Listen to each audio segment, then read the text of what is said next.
Good evening, everybody. I know many of us just want to get together, but we're still on cautionary mode. So we're doing a Zoom, and hopefully in time we'll transition to a hybrid. My name is Maria Batiola, and I chair the Beacon Hill Council. Tonight is the Beacon Hill Council's community portion of our meeting. It's May 3rd. It's about 6:36, and we have a packed agenda, but as always, we want to go through the room and just say howdy, neighbor, and see if there's any news that's kind of exciting that's popping up for you. Okay, so I'm looking around to see if anybody has anything to share. So Saturday is El Cinco de Mayo celebration. And other than that, I don't know what else. Okay, so we have a packed agenda, and we meet about for an hour and a half. And after each portion, if there's an action that the community wants the board to take, we usually will ask you, and we'll follow that. We have a board meeting afterwards. So it's from 6:30 to 8:15, because sometimes we have a lot of stuff. And then from 8:15 to 9, we'll have our board meeting. With that, I'm going to go ahead and introduce our special guest. As you well know, Congressman Adam Smith is a very, very strong friend of ours. And tonight, Tomas Mayo, his legislative staff, will be presenting on a new bill that we worked with Adam Smith on. It's the Aviation-Impacted Communities Bill. Welcome, Tomas. And I hope I'm saying your name correctly. Or Thomas. Thomas, Tomas, either one is fine. I go by Thomas, but happy to be here with you all.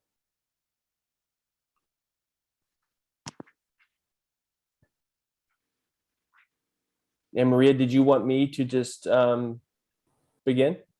Yes, please. Okay. What we planned on is a presentation, and then we'll pause for Q&A. Yeah. And we have about 15 minutes for you.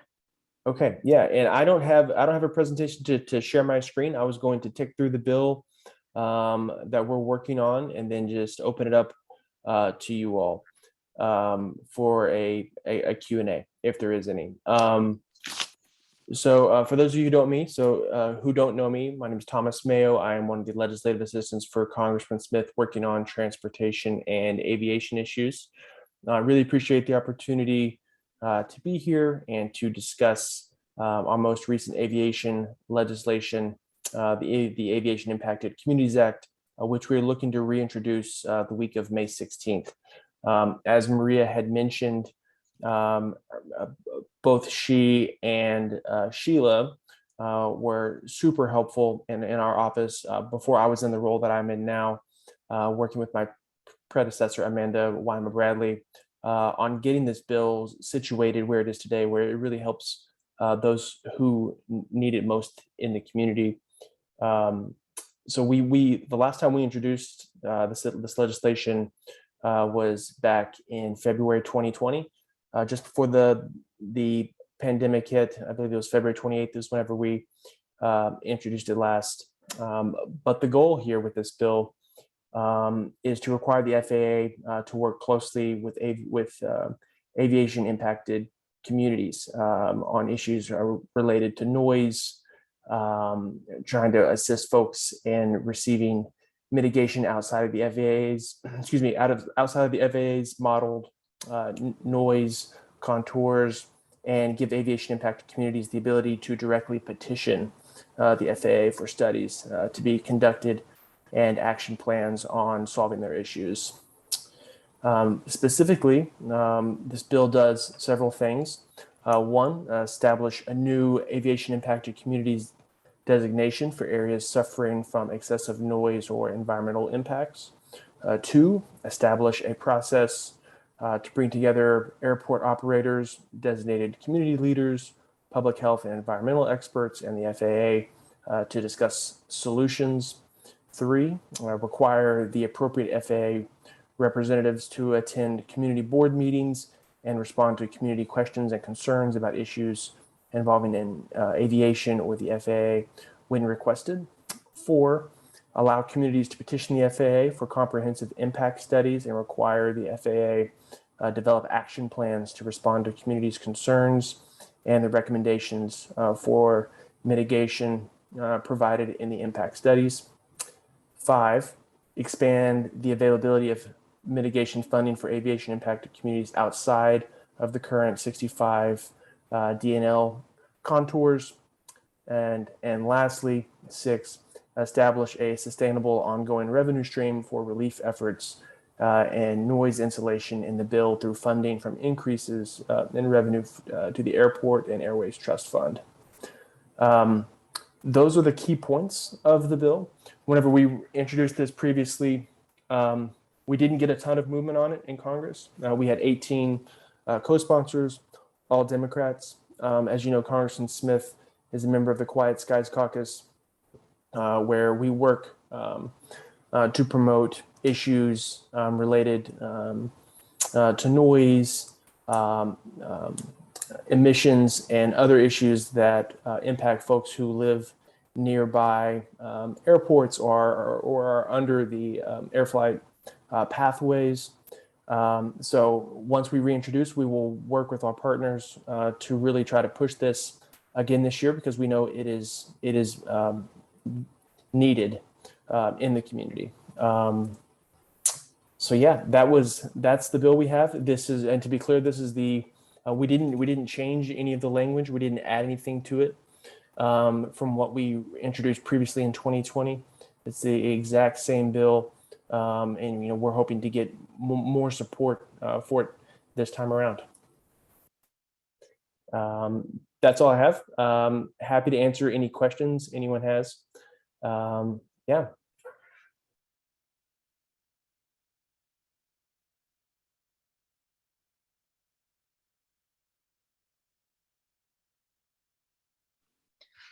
Thomas, I'm just going to give some context for our audience. To begin with, as the mitigation for noise is dictated by FAA in terms of how far it goes, and the 65 decibels that's required, and that is from a FAA model. So Beacon Hill is far away from the airport, and we're under the flight paths, and we're impacted, but there is no pathway for us to get any attention or assistance in this. That's why this bill is important for us. So that just gives you the context. We've been working with Congressman Smith since 2016, and it's a long haul. So we're hoping that folks would really get on. And later on, I'll talk about a sign-on letter that we're doing in Beacon Hill. I see one hand raised. Naomi, go ahead, please.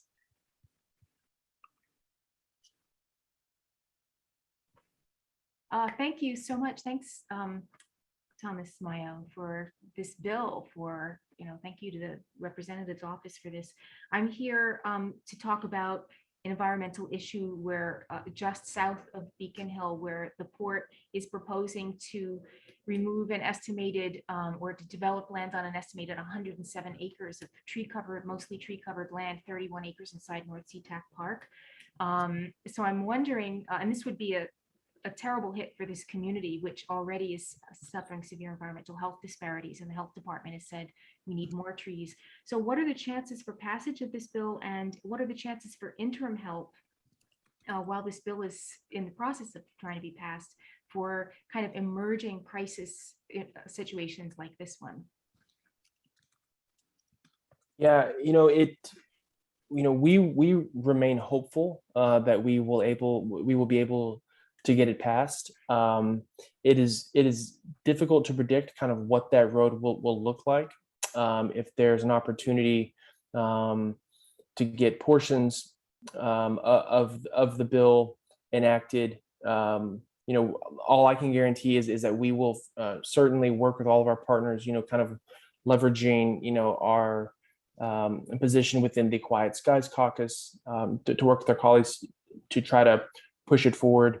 In terms of the issue you were describing, the environmental impacts, I'm happy to connect you with folks at the FAA or others who can, hear those concerns. Have you reached out to our office and worked at all with our outreach team at all, Naomi? No, not yet. I'm not sure who to reach out to specifically. Yeah. Well, I'm sorry, go ahead. Oh, and just the PAC to take on that. Yeah, I would be happy to follow up with you. I will put my email address below. If there are some conversations we can facilitate in the district with folks on the ground, I'm happy to make those connections or see what it is that our office can do to be supportive. But I'll put my email address in the chat so you have it, and feel free to follow up with me, and I can make sure that we are doing all we can to be supportive. Thank you so much. Naomi, there's a couple of state bills that have passed that may be of assistance. They're very, very new. One is the HEAL Act, Healthy Environment for All, which is an environmental justice definition. And my understanding is that the community that you're talking about has a significant number of people of color and immigrants and refugees. So that's still in the works. The first year, there are 2 requirements of the bill that's being developed in terms of community engagement. And then so that there's a way for the departments to reach out to communities. And the second item is for air quality monitoring. So that's going to take a little bit more time to get going. The second bill that passed this session is the Climate Commitments Act that has a greenhouse gas reduction schedule. And theoretically, the money from the cap and trade is supposed to be distributed from impacted communities. We don't know what that process is because it's very, very new and the rulemaking hasn't occurred yet. But I wanted to share those 2 pieces with you with regards to what kind of interim help is possible. There's a third piece that I need to do some digging around. Apparently, there's another bill that passed that's looking at creating what they call health zones, and King County Public Health will be working on that. So as I get more information, I'm going to do a briefing with our EJ task force and maybe connect you that way. Thank you. All right. Okay, looking around, any other questions? So I have a question, Thomas. What is it we can do to help this bill become a reality? I think having conversations with elected officials, once the bill is introduced, letting them know how it's important to you all. One of the things, and I don't know necessarily if this capacity exists within this group, because I know that the focus itself is on the issues that you're dealing with locally, but a lot of times whenever we have these sorts of conversations with groups in terms of what sort of grassroots support can they provide, or what can they do to help us move a piece of legislation. The most impactful things we can do, or I should say that other folks can do in terms of highlighting a bill's importance, is being able to tie that to a member of Congress's district, and then how that issue is specific to their constituents, and why this legislation is important in addressing those concerns. So if those relationships exist for you all in certain capacities, to where you can highlight this for other members of Congress, that would be great. But I would just reiterate, keep doing what you all do. Having conversations, highlighting the importance of these sorts of pieces of legislation, because it's really important. It highlights it not only for the members, but also for their staff. So keep having these sorts of conversations and doing these sorts of outreach that you all do. Okay. Any other thoughts or comments from folks? I see one hand clapping. That's really not, that's good. Okay. Thank you, Andy. Sorry, Maria. I well, happy to clap, but I meant to raise my hand.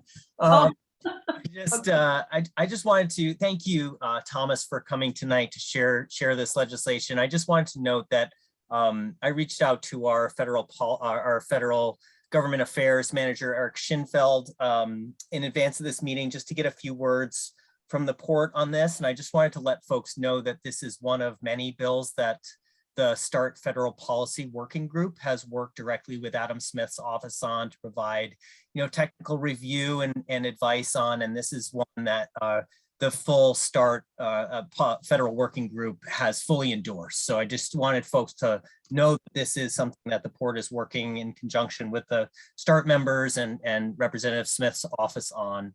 And just reiterate, this is, an area of shared value, I think, where we have with the community to help to advocate at the federal level for some of these changes that are outside of the direct control of the port, these issues that really deal with FAA and federal policy. So that's what I wanted to share. Thank you. Thanks, Andy. That's very positive. Thank you. I'm just looking around. So I have you on 2 screens, so it takes me a little while. And if I miss you, go ahead and just say something. Okay, with that, let's give Thomas our warm clap and appreciation. So I don't know if you can hear it. You might be able to see it. Thank you so much. And have a wonderful evening. I know you're 3 hours ahead. Thank you, everyone. I look forward to future conversations. Thank you all. Okay. All right. Thanks, everybody. Okay, I'm looking around. I believe Rebecca is with us from SDOT, from Seattle Department of Transportation. Just looking around to see. I saw Please. And Hallie O'Brien's here too. Oh, hi, Holly. Hallie, are you the one presenting tonight? Me and Lisa will be presenting. Oh, super. My apologies. Go ahead, please. Okay. Hello, everyone. Lisa Harrison here from SDOT, from the outreach team, and Rebecca, who is supporting the outreach team, is going to be taking some notes tonight. And then Hallie, the project developer, is with us too. So first off, wanted to thank Beacon Hill Council for allowing us to come here tonight, and we're really interested in the listening session. And so we wanted to provide a couple of updates, and then we're eager to hear what the community has to share. So we've been hearing some things in our project inbox, and thank you for encouraging folks to send their comments our way. And those we've been sharing with the project team, and those include pedestrian and neighborhood safety, parking access needs for residents and businesses, excitement for the project, and then we do have that summary that we received from 15th Avenue South Community Connections canvassing efforts. So based on the feedback from last month, we did speak with PAC Med, and they are doing some internal work in terms of their parking, reserving free parking for their clinic patients. We connected them with our commute chip reduction program and transportation demand management teams to talk about their planning efforts around their parking and their traffic circulation. And then based on some of the feedback that we heard from the community, we've been connecting them with resources from other service areas that the city provides. So for example, regarding safety concerns, we've been sharing them with Mark Solomon, who I know is a board member. I don't think he's here tonight, but he is the South Precinct Crime Prevention Coordinator. And I've been working with him on several projects. And so we're looping him in on that. And then we're also guiding people to the Find It, Fix It app, because we have been hearing about like vegetation overgrowth and just things that can get dealt with quicker for current needs. So, and then a couple of active things that are going on is there is a parking in-depth third-party parking study that is going to do an extensive North Beacon Hill inventory, to get a better picture of parking, studying it block by block, and studying that utilization by day, time, and location. And that will help determine what that means for the project and for businesses and residents. And then we have been doing direct business district outreach. We started it last fall. We connected with 53 businesses in person. We worked with the Department of Neighborhoods community liaisons. We had them being able to support in languages of Cantonese, Mandarin, Vietnamese, and Spanish. And we reached 21 businesses during that first wave. It got a little tricky during the winter and the holidays, still with COVID kind of peak. And so we are continuing to do that outreach.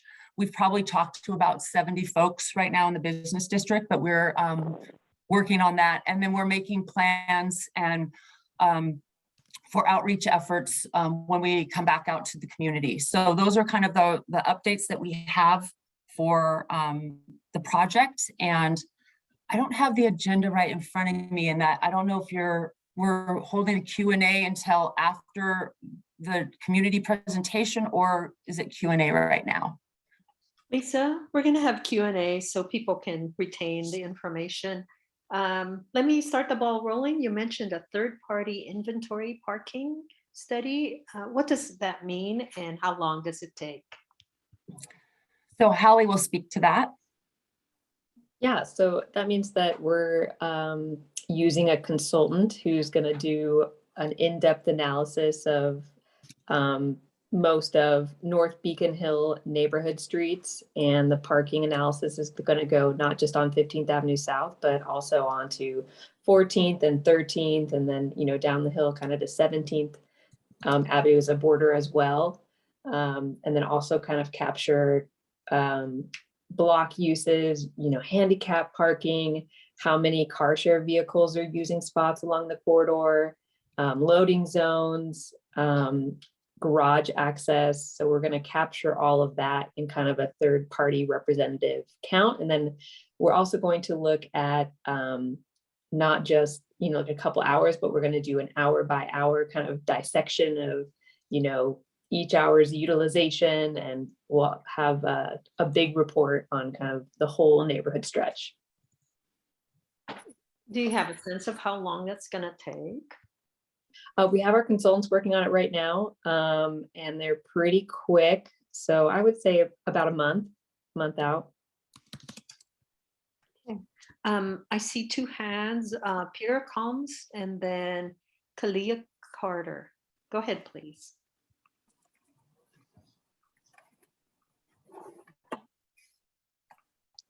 Peter, you're on mute. My bad, sorry about that. The question is in regards to that third-party parking study. What exactly is that going to mean for 15th Avenue and the residences and businesses along there who are going to be the most greatly impacted by the loss of parking? How is that going to, what is it going to reveal? What is it going to change, if anything?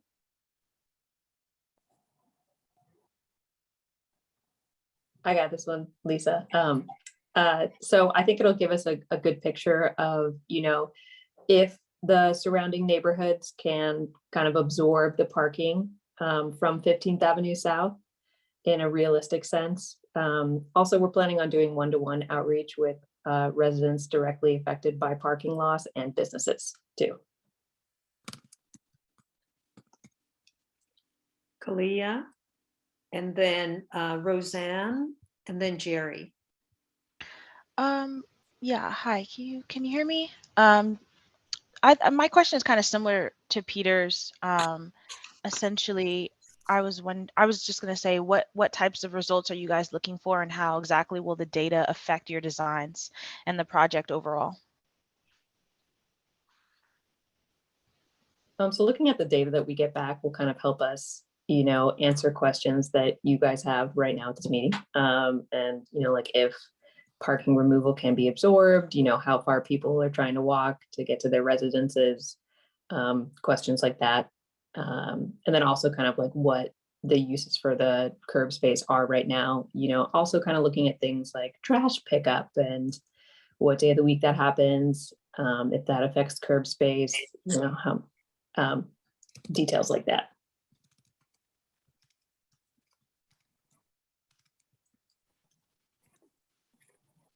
Roseanne is in a fairly noisy space, so let me ask her the question she has in the chat box. How far north and south is the study going to cover? So right now our parking study stops at the bridge, Jose Rizal Bridge, and then it goes, you know, south all the way back, you know, and then like to Beacon Avenue South, and then kind of comes around down Beacon Avenue South all the way to Spokane. And from east and west, it's 13th to 17th. So it's from Gulf to Spokane and 13th to 17th. Thanks, Lisa. Sure. Jerry and then Amy. I was wondering how you're figuring in all the increased density. I know there's a development on Walker, I think it is, that is going to be like 20 units and 9 parking spaces. I think there's 2 different ones, but that's just going on now. But I can imagine in 5 years, that whole neighborhood is going to be way more dense. So I'm wondering about that, how you're incorporating that kind of projections. So I'll give a little spiel, and then Lisa, if you want to add anything, please feel free to chime in. But you know, our city is growing and changing, and you know, Beacon Hill isn't the only neighborhood that's kind of going through these changes as well. Hopefully allowing more people to have a safe way to bike will kind of take more drivers off the road and lessen that parking demand. So that's kind of the goal of this project as a whole.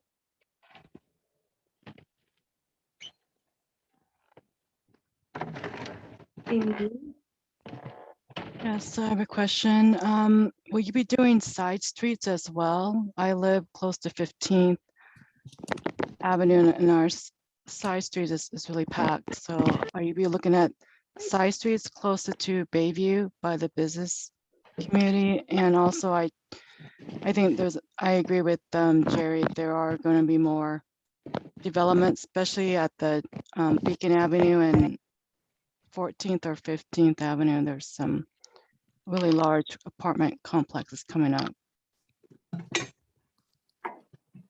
Yeah, we will definitely be looking at side streets.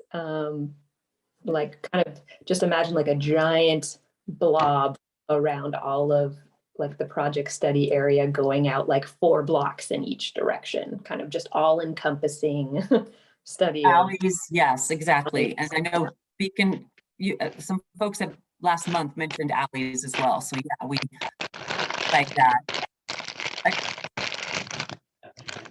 Like a deck of I just also wanted to point out too, to piggyback off of what Holly was just saying, that, you know, it's about also creating a safe environment for people of all ages, walking, kids, families together.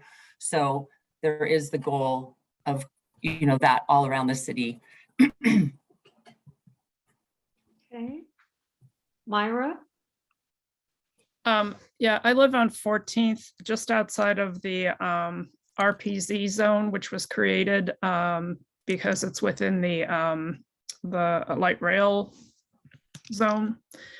And we constantly have people who come and park and then take light rail to the airport and leave cars parked for sometimes a week, sometimes just the weekend. This will likely further impact that issue. Can you also study like where RPZ zones should be extended so that you know, you're not kind of making an already kind of a tough situation even tougher by this? Yeah, I think that's a great recommendation too. And, you know, having this third-party parking study can, you know, help make the case for expanding existing RPZ zones. as well. So we can definitely help move that too. Okay, thank you. Yeah, I'll add on to that, that the parking study would inform, like there's, some of those side streets, maybe the parking could get more formalized, it's gravel, it's not marked. There's other things that could be considered getting, there's a couple of apartment complexes that have parking lots that don't have any demarcations right for the parking. So to help kind of guide people and determine how many spots are really on site. So the parking study will definitely help inform some considerations. Cliff, I saw your hand up. Yeah, at last month's meeting, when it was discussed about the 15th Avenue route, there seemed to be an awful lot of residents that would be directly affected by the parking or the loss of parking on 15th. And they seem to be taken aback, or it kind of caught them off guard. And there was some serious concerns, safety issues. Is SDOT, are they going to be addressing those concerns? I know one lady had been mugged and another lady had moved there just a couple of months ago. Now she's fearing she's going to have to park a couple blocks away if the parking on 15th is removed. So is SDOT addressing those concerns? There seem to be quite a bit of concern at last month's meeting. We are working with Mark Solomon and have shared the safety concerns from the community and have been asking folks to also contact him directly. I've had conversations with him about this. He is the crime prevention coordinator for Southeast Seattle. So we are guiding people. We also are guiding people to report things that maybe feel unsafe right now that can be quickly addressed, like overgrown vegetation, to our Find It, Fix It app. So that things like that can be resolved. So we're trying to connect people to the right resources. Cliff, we're also going to have a presentation done by the people who connected with community, who did the canvassing, so that they shared that information with SDOT already, but it's good to share it with the rest of community. Okay. I'm looking around to see if there's any more hands that are raised.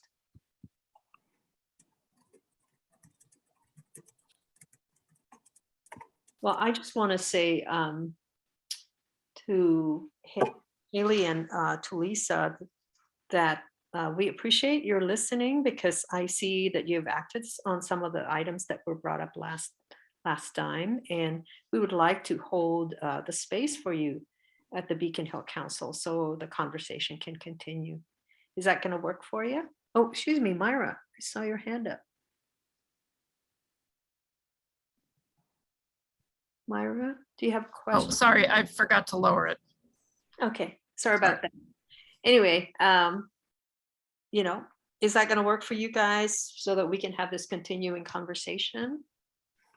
We will definitely, we absolutely are open to that. I don't know if, I don't think I'm booked on Tuesday nights for half of May and most of June. So, but I think that we would have a touch point that we could be doing the beginning of July anyway, because I don't think we would have anything to report out in June, but we could certainly, as we're getting information in between, we could be communicating via email. That would work. Definitely, we'll set aside a good chunk of time for you in June, because I think that parking study is going to be interesting for folks. Part of the concern I was hearing also was that it's Beacon Hill and that junction is so packed. We have 2 grocery stores, we have restaurants in there, then we have Red Apple, that's a bit of a wild card. And we also have folks who come to a lot of the events at the Roberto Maestas Fiesta Street, and that that increases the complexity of what you may be studying. So, you know, trying to figure out that radiative impact is really important. Yeah, and our business district outreach that we're doing is we are talking with them about their employee and their customer parking needs and their access needs and things like that. So in addition to that parking study, that'll be informed. I just wanted to check really quick because you said June, but we wouldn't be able to touch point probably until July. So I just wanted to clear that up. You'll be on in July. Yeah, got it. Okay. To get your study and then analyze it and so on. Tara, I saw your hand up. No, you're just waving. Okay. I tell you, this is so much easier than a real live meeting where you're turning your neck which way. Okay, everybody, let's give Hallie and Lisa appreciation for coming, and we'll see them in July. Well, wait a second, Maria. I think there was a presentation from your community. Yes. Right? So we were going to stay to listen to that. Oh, absolutely. That was just my way of having people say thank you. It doesn't mean you have to leave the meeting. Okay. Sorry, I misinterpreted that. Okay. Okay. But I don't think we got to do our appreciation. So let's do it again, please. Okay. All right. Thank you so much. Okay, so we have neighbors on the north part of Beacon Hill that have been checking in with the neighbors and some of the businesses. Peter, is it Calmus or Calmus? Calmus. Thank you so much. Go ahead, please. Yes, thank you, Maria. I am one of the folks that are tied in with the community connections. After the residents on 15th Avenue South were notified at the end of March of 2022 by SDOT that they are creating a dedicated safe bike path and that all parking would be removed on 15th Avenue South from South Bayview Street to the Dr. Jose Rizal Bridge. A group of residents, myself included, canvassed houses along the east-west sides of 15th Avenue South from the bridge to Bayview. The households included single-family homes, apartments, and townhomes. We did not count the number of residents in each household. We spoke to individuals from 54 households, and this is what we heard from them. To begin with, the biggest thing that we heard from a majority of the neighbors reporting during our canvassing that they were aware of the bike lane project, but they were totally unaware of the parking removal portion of the plan. 42 of the 54 households reported they would be negatively impacted by the removal of parking. Many of those we spoke with were new residents who live in new condominiums and townhouses who were not in place when the outreach was done. Most indicated there would be a significant impact for themselves, caregivers, family, and friends. Households south of South Holdgate reported they would try and park on the side streets, which are already pretty much at capacity, and which will increase a further impact on the adjoining streets. Households north of South Grand Street do not have side streets as an option and have no other alternatives for close by parking. All households that we spoke with are in favor of some form of safety for cyclists. They weren't against it. We also had an opportunity to canvass a couple of businesses. Jesse's barber shop owner said his business is already struggling, and if customers can't park, they will not patronize his business. They will continue to drive on by. He averages about 20 customers a day, and he will lose business if they can't park on 15. The Shell gas station Food Mart owner said he is already dealing with people illegally parking in his parking lot. They block access to his car wash, the vacuum cleaner, the air compressor, and the front of the store, but leave before towing can arrive. And he just indicated this is only going to get worse if parking is removed. We didn't have a chance to check with other businesses at that time as they were not open. We are sharing SDOT's contact information and this letter with our neighbors so that they know we did communicate their comments and concerns to you. What this all leads to is a major concern for residents and business owners we spoke with, and this is the priority question from them. How are you going to manage the impact of the parking loss specifically for those that live on 15th Avenue South, both residents and businesses?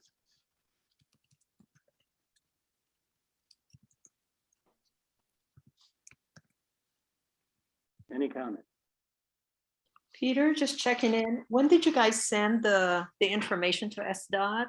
That was sent last week, more towards, I believe, the latter part of the week. I believe I heard Lisa say that they did receive that from us. I basically was reading off that summary that was sent to them and both to you at the Beacon Hill Council. I can, if you want, I can put our email address for those that would like to receive a copy of that and or have questions for us or would like to join us in our efforts of keeping the community along 15th Avenue up to date with what's going on. Peter, if you can share that in the chat box. I will. What we also do is we'll take your information and attach it to our minutes. Okay. And this session is also being recorded. So we'll post that on our website so that people can easily access it. Thank you.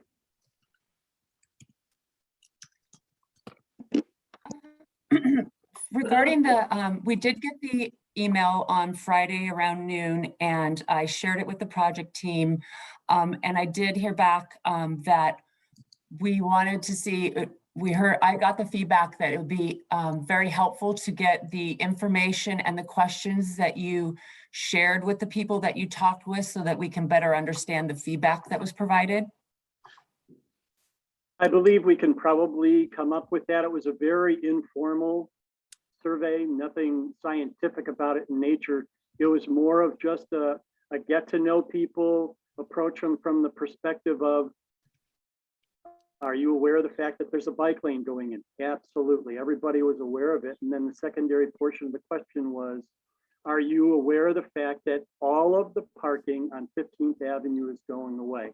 And, you know, with few exceptions, only one that I can think of offhand that I dealt with, were shocked by the essence that all of the parking was going away, because from their perspective, and has been part of what we've understood all along, everything was really focused on how do we make the bike lane, how do we want it to be safe and protective for the bicyclist and make it a very welcoming environment for the new level bike rider to the most experienced. But it never really, in step with that,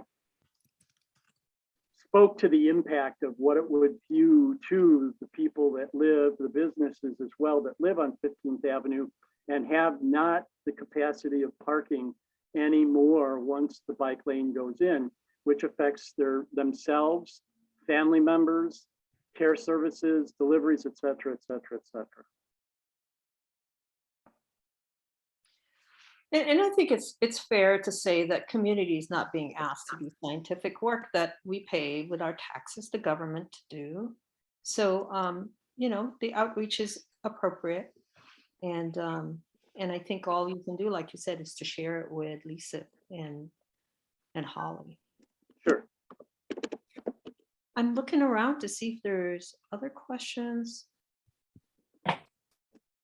This is a really important issue for North Beacon Hill, and you know, it'll probably be something similar for the Middle and South Beacon Hill Bike Trail. So I think we're really hoping for very good responsiveness on the part of SDOT, so we can have these dialogues. Are you raising your hand?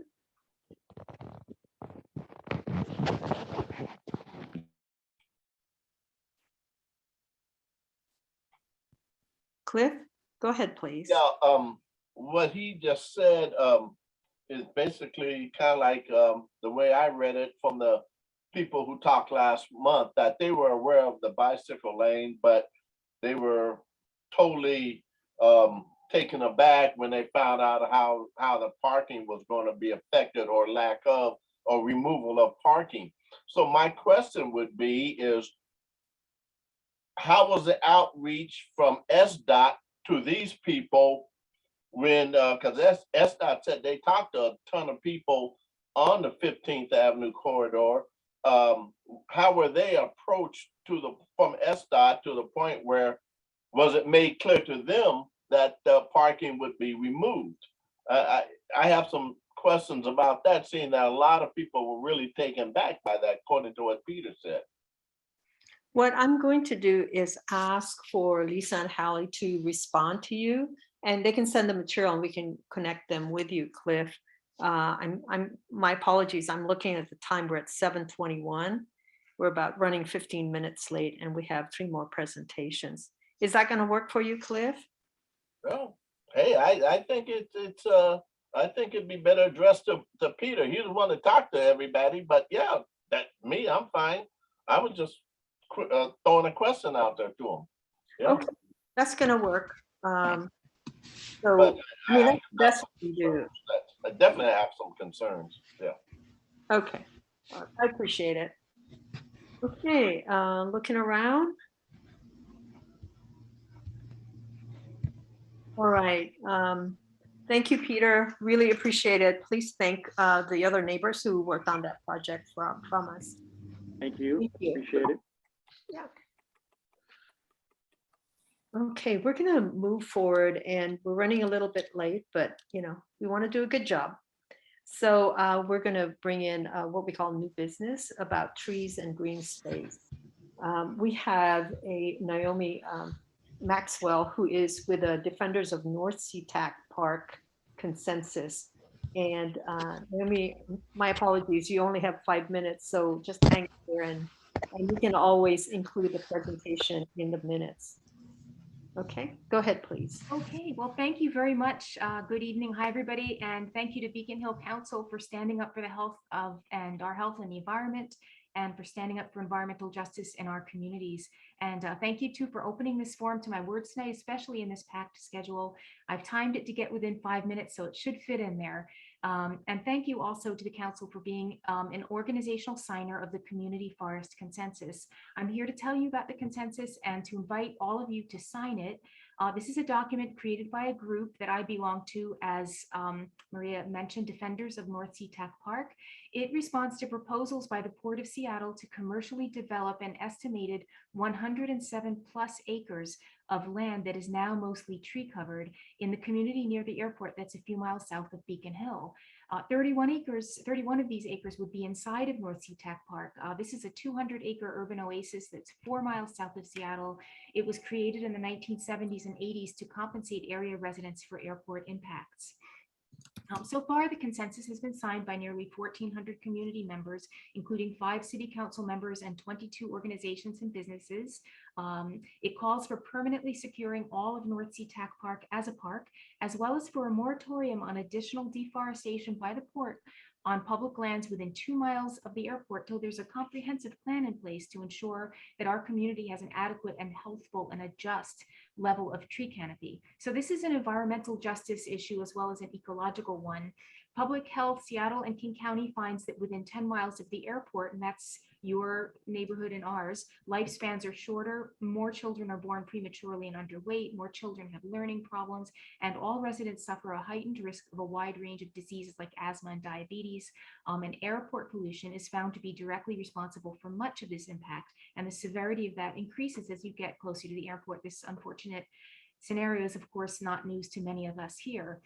To protect residents against the pollution that's causing much of this devastation, the health department, Seattle Public Health, Seattle King County, recommends increasing tree canopy and green space near the airport. So of course, that's the exact opposite of what the port is proposing with this estimated 100 plus acres of development on land now covered mostly in trees. So the injustice of this is real. It's increased by a number of factors. For one, a Washington State Department of Health identifies the neighborhoods where the port wants to remove these trees as being at the very top of its scale for environmental health disparities.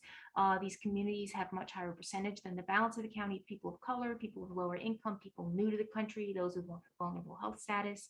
Another aggravating factor is SeaTac, the city where this tree removal would take place, has one of the lowest tree canopy percentages in the county, ranking 40th out of 45 cities, according to King County's 30-year forest plan. Tree equity is a real measure of environmental justice. Adequate tree canopy protects against pollution and the heat and the drought and the dust of climate change. It's associated with lower crime and improved mental health. And truly, the port's proposals need to meet with strong community response. And that's the purpose of the consensus and other actions that our group is taking. So I'd like to invite each of you here today to sign the Community Forest Consensus. It's at kctreeequity.org, KC for King County, and tree equity as in that central issue here. And I'll put it in the chat box too. And each of your signatures increases the chance our park and trees will be saved. Each signature helps hold the port accountable for the social environmental justice standards it has committed to. And one last note, this is time sensitive.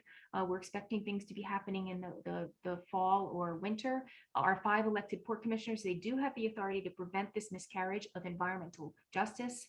I'd like all of you to encourage all of you also to write to port commissioners to take part in port commission meetings. The website I'm going to put in the chat box has information on how to do that. And again, thank you so much for listening and for making time in this truly packed schedule. I'm really appreciative.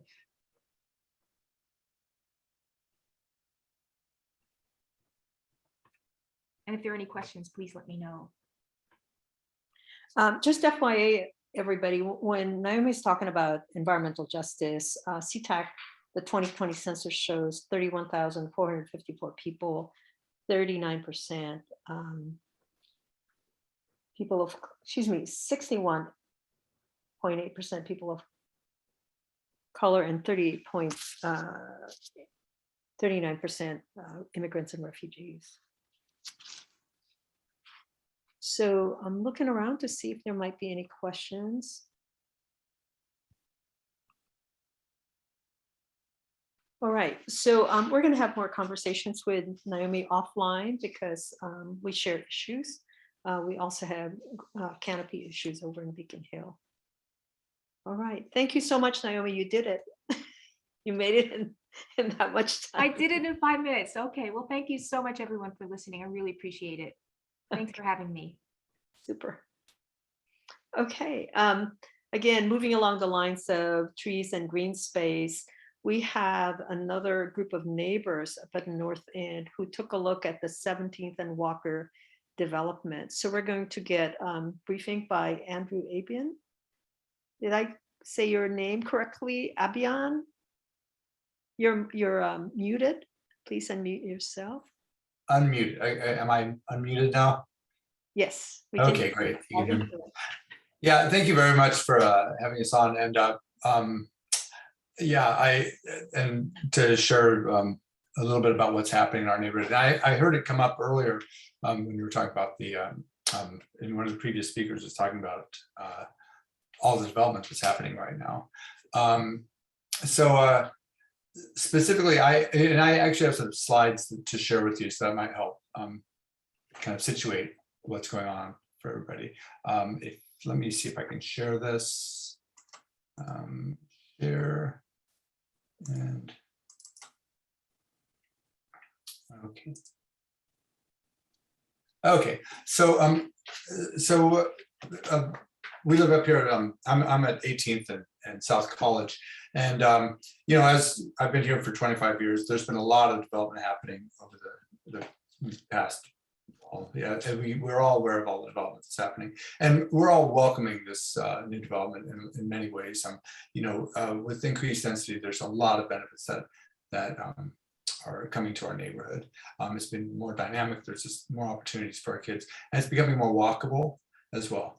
However, we have had an issue with green space and opportunities to access green space for our residents for going on many decades.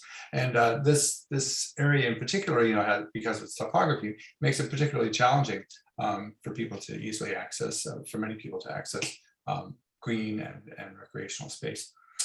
So currently at 17th Avenue and South Walker is here's a slide where you can see the location of it. And hopefully you guys can see what's kind of situate yourselves here. and I kind of marked this up a little bit.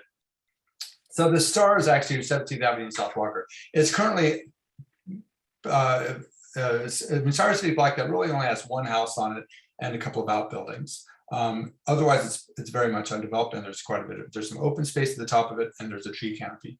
The same family lived in it, has talked about that, had occupied that lot for many decades, and they never really did anything beyond a couple of outbuildings on it. As you can see, it's in what's been identified as a gap in terms of opportunity for accessing green and open space. This is a gap analysis that was done by the city of Seattle in 2017. Okay, and for residents in this region, if they do want to access any sort of like play space, the closest play space, and so when I talk about this region, I'm talking about like, can you see my mouse? Basically kind of this area here. Can you guys see that? Yeah. So the closest play space is up here. It's a Beacon International School, or Beacon Elementary School. And it's got some open space and as well as some playground equipment. But, and what you can't see from this map is that that's a very significant walk to get there because of the topography here. So, you know, you'd have to go up basically about the equivalent of a 10-story building to be able to access that. And there's no through streets. So that means going up steps for most of the residents in this region, okay? You can, unless you want to walk all the way up to College Avenue or College Street, and then you can walk it from there. The other things that you see identified as green are either not really developed as, I mean, they're open space, but this up here at the north overlooks I-90. It's a nice amenity to have, but it's really just, it's some open space, but it's not really something that it's not really preserving the natural environment so much, and it doesn't have any sort of play equipment for kids. There's also Lewis Park, which is further up, and which is a very nice park, and that was you know, preserved by a dedicated group of residents here to kind of preserve the existing trees there. But once again, it's actually not very easily accessible by foot for many of the people that live here, especially people who are mobility impaired and young people. And then of course, you can see that we're bounded in this region, we're bounded by some major streets, some high traffic arterials. Obviously, this is Rainier along here. South College Street is here. That's a fairly major street to cross. And then you've got 17th Avenue South, which has a fair amount of traffic. If you want to get to Beacon Playfield, you've got to cross 15th Avenue South and 14th Avenue South, both of which have quite a bit of traffic. So this is, we're in a parks desert. There's really no accessible parks, and there's been very significant growth. There's a lot of infill happening, a lot of redevelopment, many more multifamily houses and townhomes and things like that. So anyway, currently though, that block, there is two proposals to build. And I think it's the same company, but they basically split up into an east side and west side of the block. And so there's currently a proposals that will result in 44 housing units on that block that currently has one, along with I think 25, maybe 30 parking spots. So there's not even one parking spot per resident. And you know, it's interesting. I mean, we've been talking about this in the previous meeting. You know, a lot of the development that we're having, there's not a parking requirement for it, and oftentimes you don't have parking for each unit. Why? Well, I think because, and I am somewhat of a proponent for that, because we want to make the city as accessible as the goal is to make it a more accessible city. People can access places by foot, by bicycle, etc., or public transportation. So, you know, I can see that kind of this de-emphasis of car-only transportation. However, by increasing the density in this region of housing and not preserving any sort of green space for the current and future residents that are you know, increasing at a very great rate, then that makes even that many more people will have to get into their cars in order to access any sort of green space, especially if they have mobility impairment issues or they have toddlers and things like that.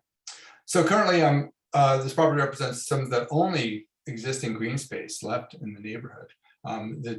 It's really a unique opportunity to preserve and to make publicly available to the residents, current and future residents, and also to preserve some of the existing tree canopy. There are some beautiful trees that are on that site. Yeah, and as we know, Beacon Hill was essentially denuded of trees when it was developed. We have some pockets, but it's mainly along ridges where we've got some of the larger, older trees. So a little bit about the history. So as I mentioned, the same family basically occupied that lot, that entire lot for several decades. I think going back to the 40s or 50s, perhaps even the 30s. And I was familiar with the family. They'd occasionally let our dogs play with their dogs in basically in their own little dog park there. And so I've known them for years. And Joe Fasano, I talked to him about 12 years ago, and he talked about the future of that land and what they were thinking about doing. And I asked him if he'd ever considered talking to Parks about it. He said no, he hadn't done that, but he'd be very interested in talking to Parks about someday becoming parkland. Well, at the time there was a opportunity grant. There's a funding round for parks acquisition that the city was doing. So some residents and we got together and we put together a proposal for the city to look into potentially acquiring that park. It was very well received. The proposal, it was like in one of the top 10 proposals citywide. So Parks was definitely interested in pursuing that for eventual use as parks or open space. However, they didn't, in the process of doing this, they never really did reach out to the Fasano family. And when the Fasano family found out about this, the family as a whole did not react well to it, and they did not want to discuss this possibility with Parks at all. Okay, so basically at that point, Parks said, okay, I guess there's nothing we can do about this. The Fasano family had sent some emails intimating that they intended to occupy this land for decades to come, et cetera.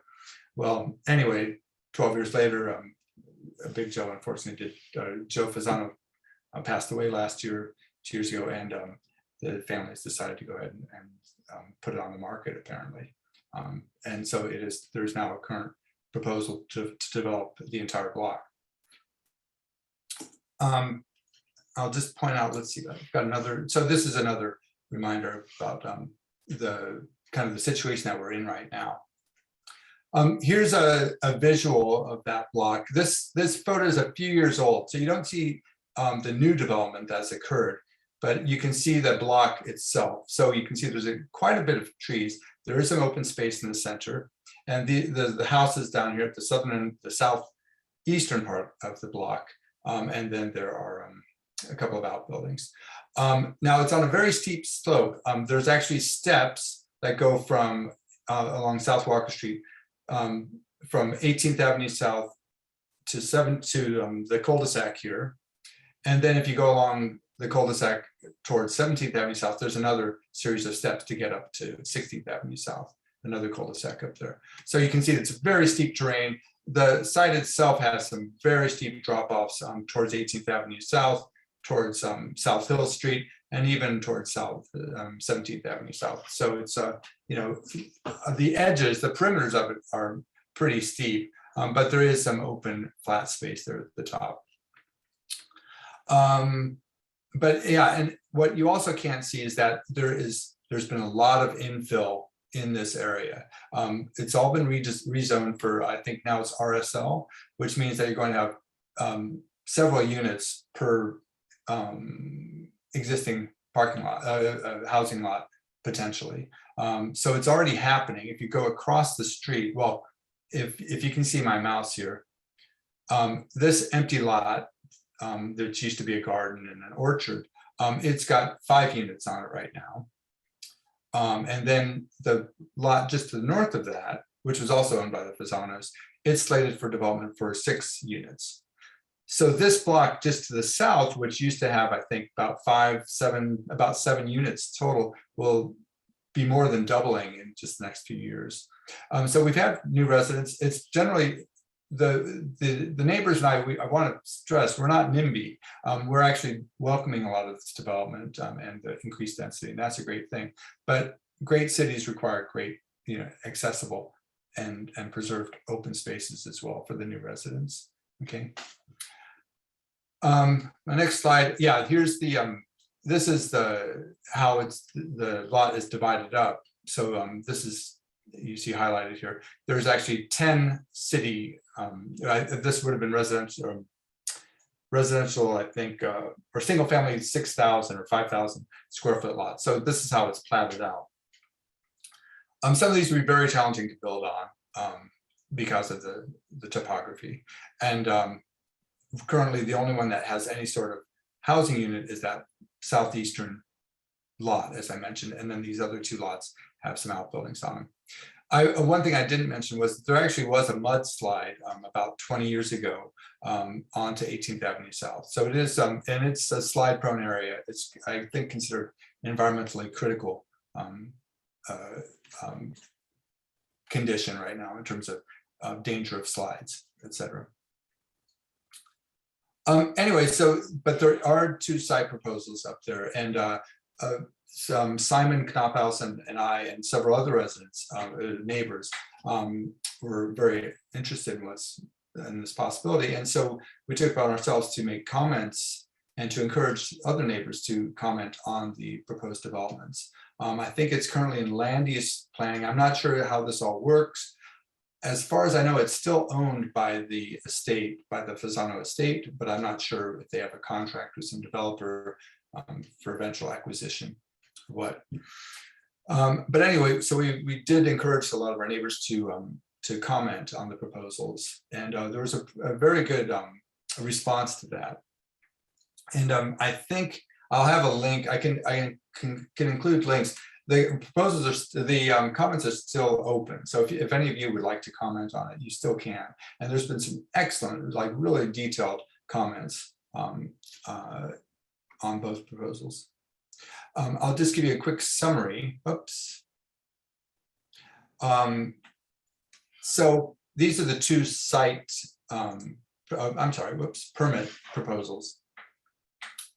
And so far there's been about 59 comments, and some of them don't relate directly to the proposal because I think one of them, I submitted one that just asked for the extension of the commenting period. But if you go through them, and Simon and his sister went through this and actually did an analysis of the responses. In terms of the proposed development, only about, well, less than 10% were in support of the planned housing development. Okay, and so these are two different proposals here. About 14% say just leave it undeveloped, don't do anything to it. Of course, there actually is currently a house there. But then you can see that the majority support a city park rather than townhouse development. So 68%, 72% of the comments so far are supporting the city park. The vast majority of the comments support preserving the green space regardless of support for the planned development. So that's 83% and 90% support preserving that existing green space, especially due to our lack of green space. If it can't be a park, I think one or two comments were say in support of the development if a park is just not an option at this point. Some others, about 20%, were requesting changes to the development plan. And that varied over types of changes that were requested. Yeah, I mentioned a couple comments about requesting additional time for public comments. It is currently open for public comments still, although it was supposed to have closed, I think, a week or two ago. But the last I checked, you can still comment on it if any of you would like to. And then there was also a request for archaeological review, a couple of requests because of the potential for finding some significant artifacts from the previous occupants of that land, the Native Americans. Now, oh yeah, so here's, if you do want to comment, this slide has a way to do it. I actually also have direct links that go straight to the proposals in case any of you would like to comment.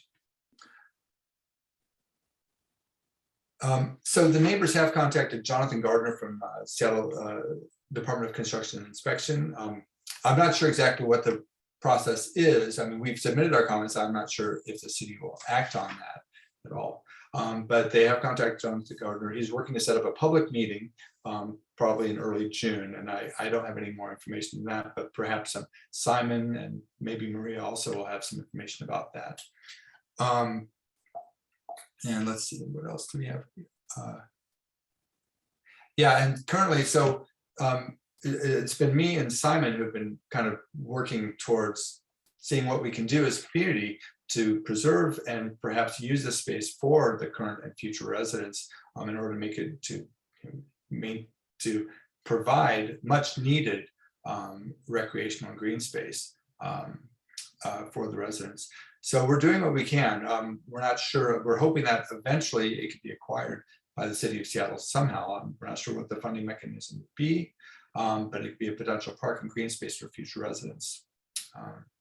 So we definitely need this to support all the high density development in the area. Okay. So yeah, Maria has been a resource in terms of having some pretty, well, just being aware of potential funding sources. And I'm not sure exactly what our next steps are, but we are definitely dedicated towards doing what we can to preserving the space. So let's see if I can stop share. That's kind of what I have to say right now. And I do appreciate everybody taking the time to listen to me. If you have any questions, and if we have time, I'd be glad to answer any questions that I can. But I don't know if I've gone over time. I didn't time it. That's all right, Andrew. The important thing here is that the comments is a strong foundation for community to be able to advocate for green space and for a park for the children. The other important thing is to get ready for the hearing. We as Beacon Hill Council has submitted a letter because of the larger big picture of climate, environmental, and resiliency. If you look at that space, Andrew depicted it very accurately that there's no green space. And if you look further to the east towards the Rainier Valley, there is massive development happening down there. As a matter of fact, at one point, if you can take down that screen, I'd appreciate it. Do you want me to share this with you or no? No. Okay, sorry. No. As a matter of fact, in terms of the garden house, as you well know, got funded for $2 million to be bought because it was the last remaining green space in North Beacon Hill. So with that, I'm just going to look around to see if there's any questions about the issues our neighbors at the North Beacon Hill are facing. I'm looking around. Okay, sorry. Yeah, I was going to say, Andrew, what is it that you want Beacon Hill Council to do? And just to provide the expertise and the backing for our efforts and any expertise that you have. I was involved 12 years ago just in putting together that proposal for eventual parks acquisition. And as I mentioned, it was very well received. But then because of the response of the family, parks never pursued that. That particular funding mechanism doesn't exist anymore. I have reached out to a contact at Seattle Parks, and I believe Maria, you're familiar with that person as well. So who is involved in acquisition. But to be honest, I'm not sure what our next steps are. I don't know like what the current status is of the proposed development. Obviously, they're asking for comments. Somebody has invested some money in terms of coming up with this plan and submitting the permits, to the city. So I have no idea, whether, anyway. So yeah, whatever the Beacon Hill Council can do to help us and guide us would be appreciated. Okay, so let's just be clear. At this stage, what we're doing is attending the hearing, advocating for the larger goals in terms of the green space and the park that is reflected by the comments of the neighbors. So we're not nowhere near acquisition. Right now. It's being reviewed to see if it's an appropriate development. And so it'll be an opportunity to comment. So I guess my question to our community is, do you want us to get engaged with the 17th and Walker development? And we can advocate for it. And if we do, because we have two other similar green space advocacy, I think what I think would work is to establish an environmental justice task force on trees. Before the community and the board has adopted our assistance to the Noji Gardens, which is going to have about 100 trees cut down. And then of course, we're working on acquiring a piece of land that still has trees and preserve those. So I'm looking around to see, we try to follow the guidance of the community also in these issues. So any questions?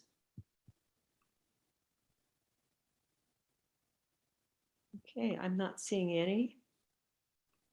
All right, we'll go ahead and take it to the board, and I'll let you know, Andrew. We hope to have a discussion, hopefully get a vote tonight, because it's moving. I was really appreciative of the responsiveness of the city, and I think it's because of the good work that the neighbors at North Beacon Hill have done to really articulate what they want. There is also some process issues around it. When I went to visit the site with the boards, there was no end date for when input was going to be gathered. And then supposedly it was April 4. And then when Andrew contacted them, it was April 18. Yet another neighbor had gone down and said it was closed as April 4. Oh. Some process issues along the way. Yeah. So currently, I believe it is still open. For the last I checked, it is still possible to comment on that. But there is no, like you mentioned, they don't have a closing date posted. So Andrew, can you put in the link in the chat box? Yeah, I can do that. Yeah. All right, and with that, I'm gonna close out this particular segment because we're at 7:53 and we have one. Thank you very much. I wouldn't take too much time. No, good stuff. Let's give Andrew and Simon a hand. Simon did a lot of work on the day. Simon did a lot. I realize Simon deserves a huge amount of credit.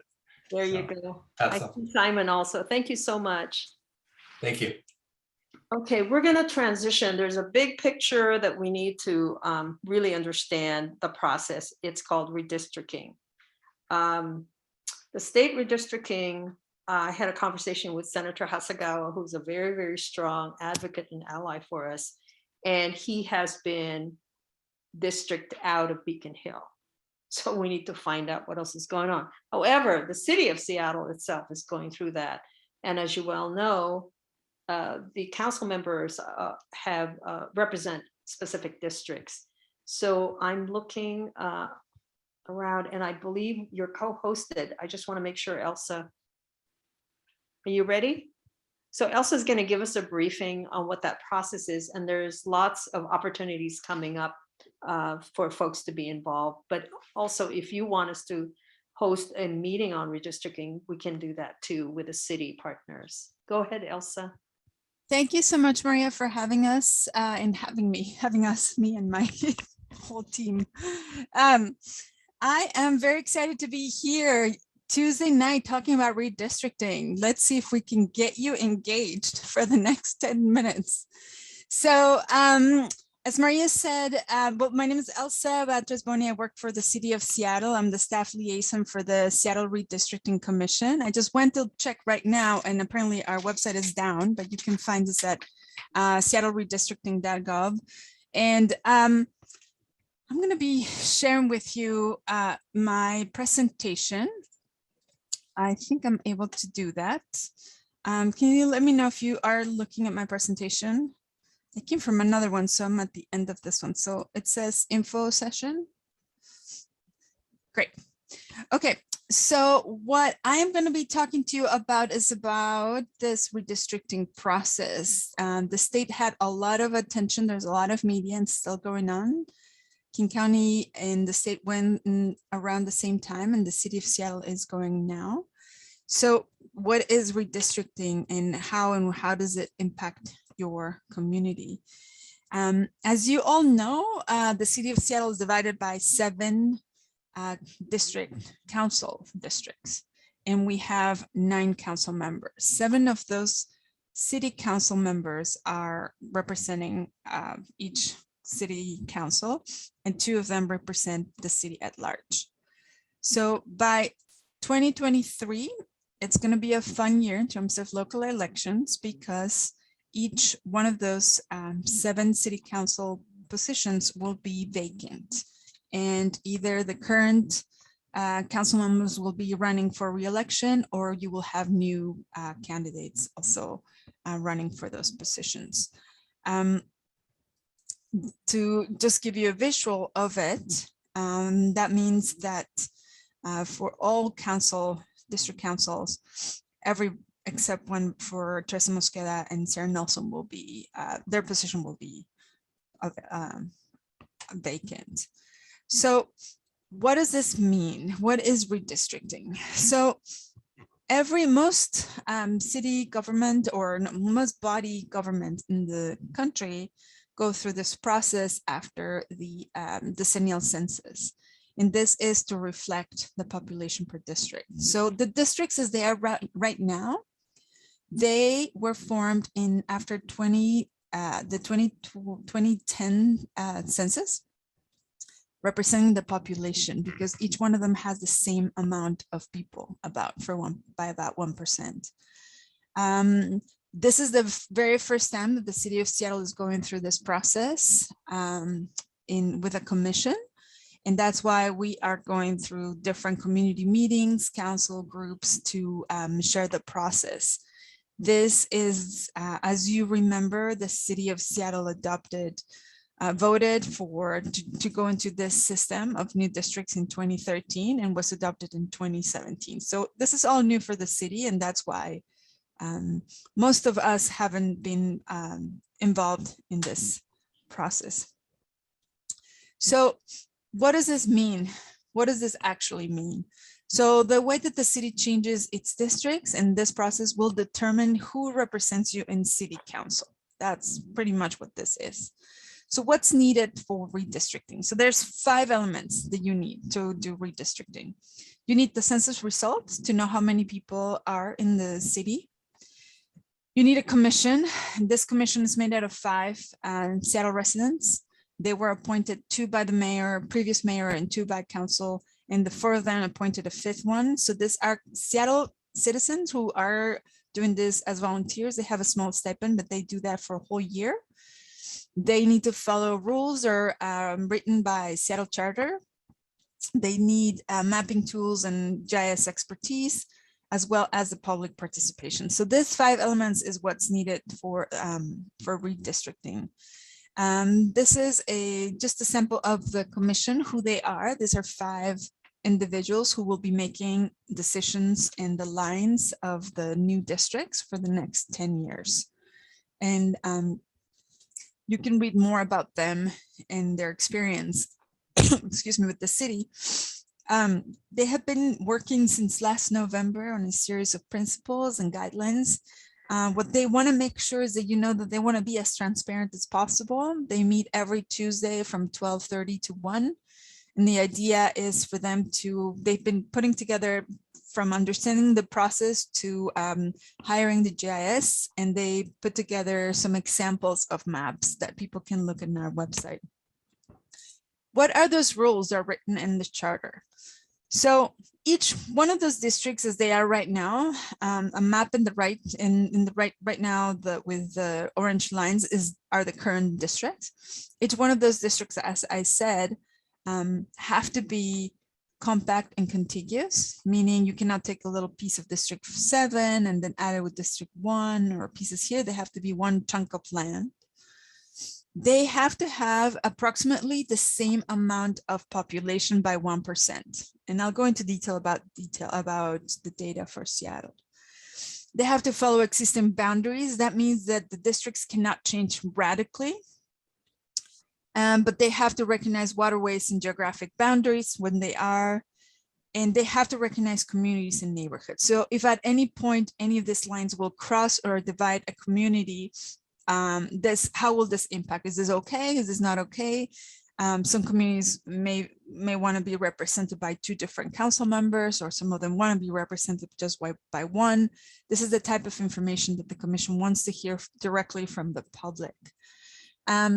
And of course, in drawing this plan, neither the commission nor the GIS people can consider the residence of any person, because as you know, this could include or exclude any current or potential candidate for any of the districts. And so these are the rules. So remember, we have the commission, we have rules. Now we need the data. What did the 2020 census told us about Seattle? So the city of Seattle's population, and if you go to, I'll send you this data too for you to have. There's more information, demographics, and in general, but in terms of numbers of people, the city of Seattle has about 737,000 people. This is what the census, 2020 census gave us back. We know it was not perfect. It happened right after the pandemic had started. So there's a lot that needs to be corroborate and talk to with the public about this. But let me tell you what and how the city of Seattle grew. So since the 2010 census, the city of Seattle grew about 21%. And the darker areas in this map are the areas where the city of Seattle grew the most. So District 7, District 3, District 4, 6, 1, 5, and 2. That's pretty much how it grew. Any idea why would District 7 show so much growth? Any thoughts? Anybody? Well, there's a lot of development in that area. And if you can see in the bars on the right side, I'll give you a little bit more detail in my next slide. It grew in 2012 when we had the last redistricting. Each one of these districts had about the same population by 1%. And this one grew the most, where we have the smallest one is District 1 with 99,000 people. And no, I believe it's District 2, 99,163. And the largest is with the largest population is District 7, which is all Lower Queen Anne, all the way to downtown. So what is this? What does this mean for redistricting? So if each one of these districts have to have the key one here is the same amount of people, it's a simple math, right? So you have about 737,000 people in the city of Seattle, and you have 7 districts.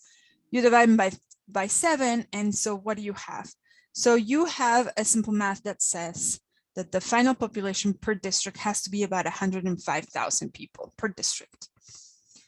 So this means that District 1, 2, 5, and 6 must get bigger, and Districts 3, 4, and 7 need to get smaller. So where you add or move the line to move or include people into this district is what the key is. So because you can imagine that if you move one line for one district, you're going to be moving it for at least the ones around it. And so this is the work the commission has to do, working with not only the numbers and the rules, but also what the public has to say about where communities are. This is the simplest explanation of what redistricting is. So the commission wants to know, where are you, like this whole year, that's what they're going to do. We are just finishing the period of getting this information out to the public, so the public understands what the redistricting process is. And then so the communities and group can discuss among themselves and then bring public comment to the commission. You can provide that public comment in our website in different ways. You can come to a meeting and give it in person or online. You can make submit a public comment in a form that we have on our website. We are working on a survey that should be live next week, or you can email, call, request, do everything, including drawing your own map where you think this it should be. The commission is putting together, these are just links to, you'll have this presentation to where you can find all that information, all those links. The commission wants to know basically, how does this council currently represent your community or not? What it's unique about your group, and where is it in the map?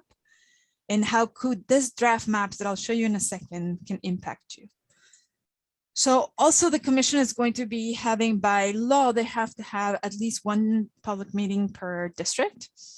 And so there's going to be a series of public forums. They're going to be all pretty much the same, but the focus will be on each district. And in this public forums, what the commission is going to be showing is the example maps that they've come up with. They've come up with 4 different examples of what does it look like when you play with the numbers and you say, if I want to have this amount of people in each district, what would it look like in different ways? And after they collect comments from the public comment, they're going to create a final draft and then send it back to the public again for comment in September. And September, October, the public will have a chance to give more input. And by November of 2022, the commission has to file the new districts that will impact the way that each district would look like for the next 10 years. And so I want to show you an interactive map where, and I'll put it in the chat too, for those who have an extra screen, and also for later.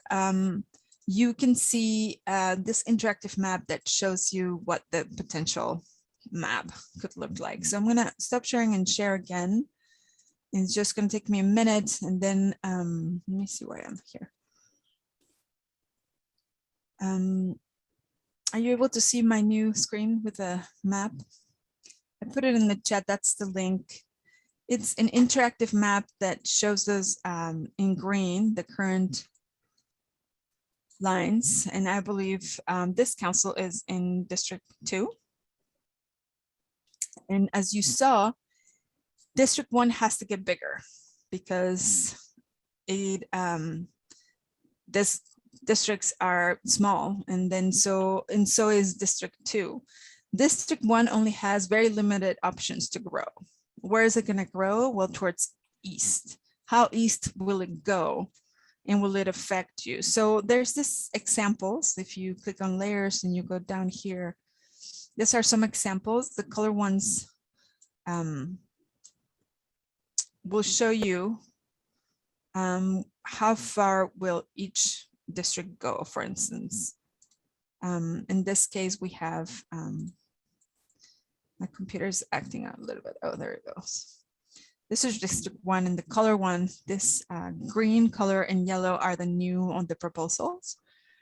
If you click on this other proposal, you'll see that District 1 moves towards east. And I believe it doesn't go all the way to Beacon Hill. This is I-5. I believe this is I-5. You can also add, streets so you can see a little bit more. This is where it currently ends, and this is where it would end now. Also, what you have to notice is that District 3, as it is right now, has to get smaller because it grew a lot. And so where would it, in this proposal, District 2, it's including this part that District 2 would lose, which would be towards the water on District 3. Here's another map and another proposal. Now, it's not really a proposal, just examples of what would happen. In this example, District 1 moves all the way over to District 2 towards 15. And so it doesn't really go up to Beacon Hill, but then Beacon Hill is losing this part of this, I mean, this District 2 is losing this part of the district, this whole area of Georgetown. There's 4 proposals, there's 4 examples right now that the commission is looking at and sharing with the public. So I'm going to stop right there to take any comments or questions if anybody has any about this process. So I'm going to stop right there. And Elsa, can you take down your slides so we can Yes. see? That was a really good breakdown of what the requirements and processes are. So let's open it to the floor. Questions?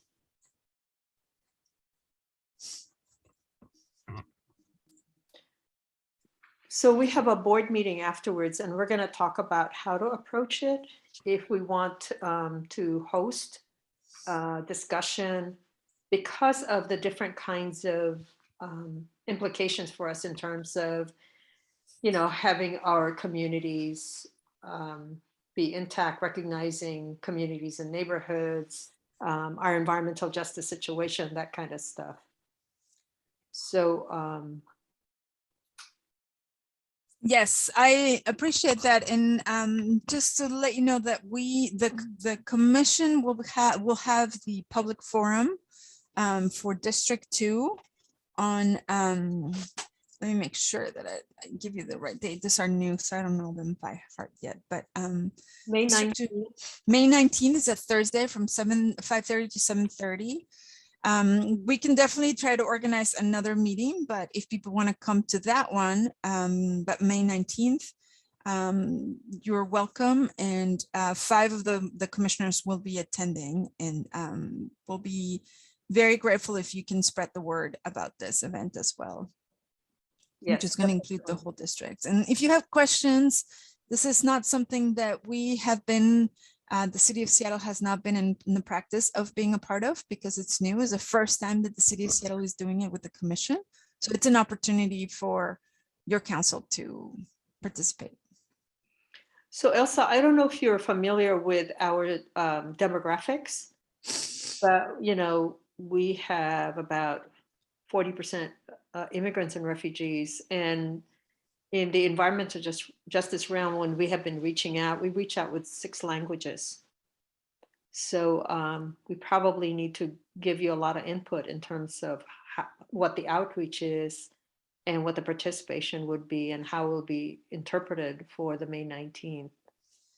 Yes, right now we are planning on having interpretation in 5 different languages for sure. And for those who we need to get added, we definitely can use the input if we know that people are coming for sure. Well, it's a catch-22. If you don't have the languages, they're likely not to come. Yeah. And it also depends how, you know, what the outreach is. Yes, so we've been doing some community meetings, and actually there's going to be one on tomorrow, May 5th, and I'll send you the information, Maria, for you to share. Some community liaisons and other groups are putting it together for Rainier Beach and Beacon Hill. I'll send it to you. I just got the information that it's going to happen May 5th at 5:30, and it's going to be online. So we've been doing different groups and different organizations to hopefully we'll get some folks there with different languages and different representation. What are the languages that the city is providing? So right now, let me see, we have Spanish, Chinese, Chinese. It was one of the 2 East African languages, Amharic, Oromo, Vietnamese, and I'm missing one which can't remember, but I think those 5 for sure. Which Chinese languages are you providing? I think we're going to be, it was Mandarin, that one that we had in the list. Yeah, Cantonese is another one that we've done before, and Taishanese is the other language. So I'm just writing down the Amharic language. What is Amharic and which one? Oromo. Okay.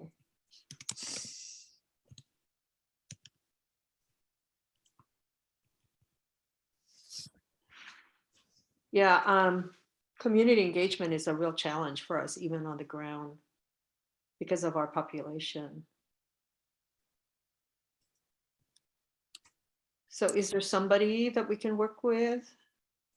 You can definitely reach out to me. I'm doing all the outreach. We have just finished. I've just finished doing my math. We've reached about we've had 36 meetings and about 400 people throughout the city in 4 different languages, and we're coming up with a few more. And what's challenging about this is that it's not only the language, but even in English, you have to do the process of understanding why does this matter and how does this impact you directly. So it's like a double work of outreach where it's not just the language, but it's like simple English for everybody to make sure that this is actually something that matters to you. Hey, any questions for Elsa?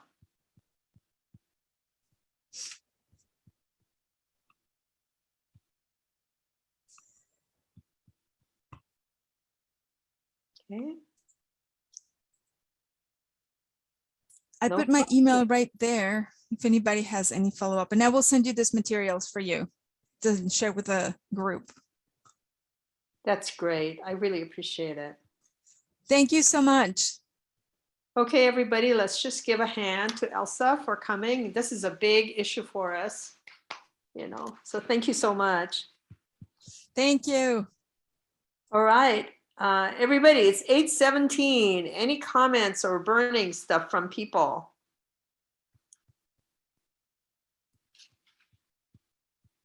No comments? Are we all toasted? Okay, I'm going to give a quick update on the campaign we're doing for the aviation.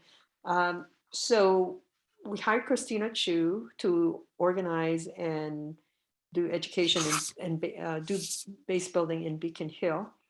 She's not able to make it tonight. So the campaign is called Fix the Harm. And we have a letter that we want people to sign on. The letter also serves as an educational because it talks about what we are saying in terms of the impacts of the air and noise pollution from aircraft in terms of our health, our environment, and our climate. And because we're a majority people of color community, the impacts are harder because we don't have as much resiliency. So we're going to be doing the campaign and sending that out. I hope to have Christina next month so you can meet her. Other than that, any other announcements? Any announcements, folks? Yeah, Megan. Yeah, so on May 21st at El Centro in the Centilla Cultural Center, Woodland Park Zoo, in collaboration with the Community Collaborative Co-Design Project, is going to be talking about their design for increasing access and community engagement with Woodland Park Zoo. So it's family friendly. They're going to have childcare, raffles, food, and everyone's welcome to join. And I'll drop the registration and the info in the chat. What is the goal again for that gathering? They've done a work over the last year or more to really get community feedback and engagement for how to increase community collaboration with Southeast Seattle. And so they're going to inform the community about the project, what they've learned, and then what the next development steps are. So they want more people from Southeast Seattle to come to the zoo? Mm-hmm. Okay. Yeah, absolutely. Yeah. Yeah. Okay. And they've done some really wonderful things in the project. So I'm really excited to hear what they have to share. Great. Betty Jean? Just want to remind people that May 14th is the next street fair on the Festival Street. And this month, the market and stage are having representation from Indigenous peoples. So there'll be native vendors and performers, including hoop dancer and a Aztec dance and drum team. And there'll be the garden share, of course, again. And it's from 10 to 4. Garden share ends at 2. And we're also having a second market, South End Public Market. Their pop-up this month is in Musang Restaurant on the 15th. And that's in the evening, it's 6 to 9. On Sunday? Okay. And of course, I think you mentioned earlier, El Centro is having a Cinco de Mayo celebration on the 3rd. Oh, excuse me, on the 7th. Okay. It's off from the 5th. Any other announcements? All right, everybody. I just so appreciate, we did a marathon learning and there's a lot to think about. And I really encourage folks to weigh in on on all of these issues, in particular the redistricting, because that has big implications for us. Okay.